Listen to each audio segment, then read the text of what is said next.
Of course, so we can get these first configuration settings of the footing. In which, and to begin with, we should determine the group of cases we're going to consider. For instance, currently, we're considering just the simple cases. Mainly because we only defined a reduced group of combinations. Nonetheless, and depending on both your own criteria and the project's specifications, you may use any number of manual combinations.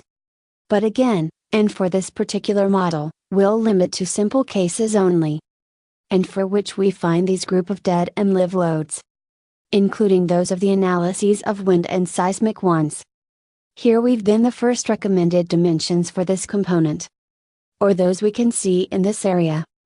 Since remember, and before we can attain a correct design, we should first perform an analysis of all the available proposals. But continuing with this area, and aside from